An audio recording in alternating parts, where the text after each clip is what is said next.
Yes guys, it's your boy Cam, C2B, Cam Talks Boxing. Jaron Boots Ennis is now the interim IBF World Champion. Mandatory for Spence. He wants all the smoke. Let's talk about him.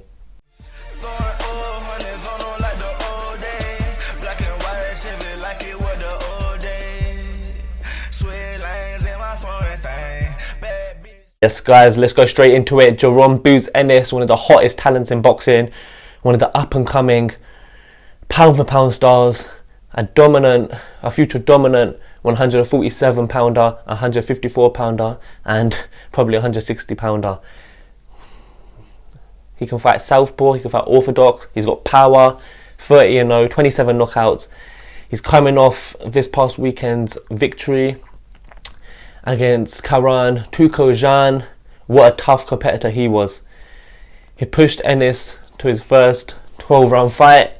And we thought Ennis was going to get him out of there, but it was a tough fight. Boots didn't look his best. Looked a bit underwhelming. And look, that's the funny thing. He might actually get a top fight now. He might get Virgil. He might get Crawford. He might get Spence. But for me, he was looking. Probably sometimes for these fights, it's hard to get motivated. But for Boots, I think it was a bit of an underwhelming performance. He done what he needed to do. Unanimous decision, went the 12 rounds, but I think for me, before Boots can probably, based on that performance, he probably wouldn't beat the likes of Bud, Virgil Ortiz, Errol Spence, even perhaps Keith Thurman. And I think Boots needs to have, I was looking at his resume earlier, and I think he needs to add some better names to his resume. He needs to fight the likes of Stanionis. He needs to fight other fighters in the top 10. He needs to fight these who else is there? Even Virgil Ortiz he's up there, but even like the top 15, top 10 fighters, he needs to start fighting them.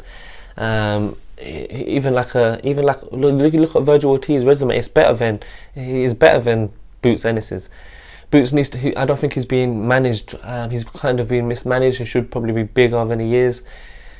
In terms of popularity, I think Boots needs to fight the likes of Calvin Velasquez, even perhaps say from the UK. Who did Virgil just fight? Michael McKinson would be a good fight for him. All these fights will be good fights for his resume before he goes in with the big boys. But look, for me, even Rashidi Ellis was going to be an up-and-coming fight, but Rashidi Ellis got upset, major upset. He lost against VI in a majority decision. He was winning, but he got dropped twice in the 12th round. So look, that was another fight that I think Showtime were putting money into and they wanted to kind of make. But for me, Boots Ennis, one or two more solid fights, and look. He looks the real deal, Boots Ennis. He can fight orthodox, like I said. He's a switch hitter. He's got power. He's intelligent, got reflexes. He's got the lot. He's a big 147 pounder as well. But for me, who's next for Boots Ennis? I like him against Calvin Velasquez. I like him against.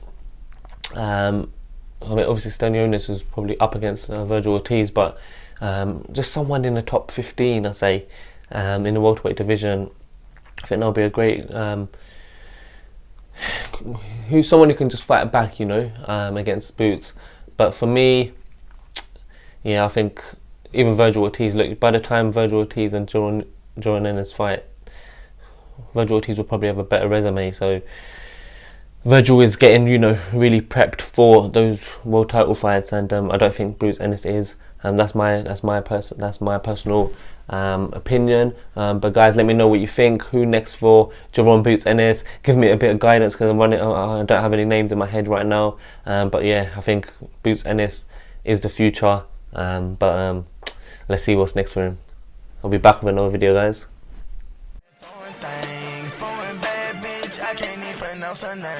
Talking numbers on the phone.